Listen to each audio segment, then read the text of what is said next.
office day, we are preparing a client for asylum claim. As I said before, we have a lot of trials coming up for asylum this November. When it comes to asylum, really, the way we assess asylum at my office is this way. When a person comes because the case has been referred to immigration court, because they didn't just make it at the asylum officer, at USCIS, then the claim has been referred to immigration court for the same reason, asylum.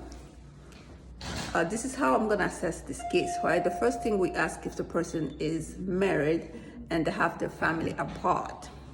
If they have their family abroad, married, and they have a family abroad, we are going to fight for asylum regardless of the weakness of the case, because really we have to fight because they have no other solution for asylum. Besides asylum, they don't have any other solution, right? And they have family abroad, so they have to make it so that they can bring the family. So at that point, we just have to fight. Sorry, because I'm going out, right? We just have to fight.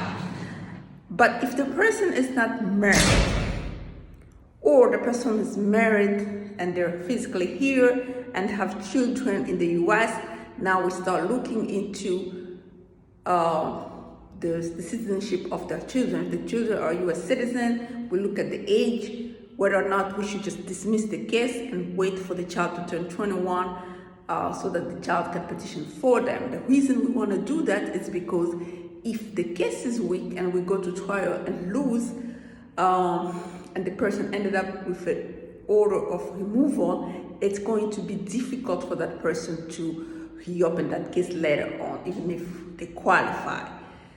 Because when the person has been ordered removed, and once the decision is final, basically reopening those old cases, as you know, it's not an easy job.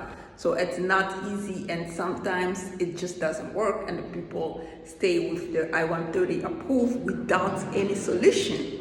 So that's how we want to make sure that we give the person the opportunity, first of all, to see if they can dismiss it so that they can reapply maybe in 3 to 4 years.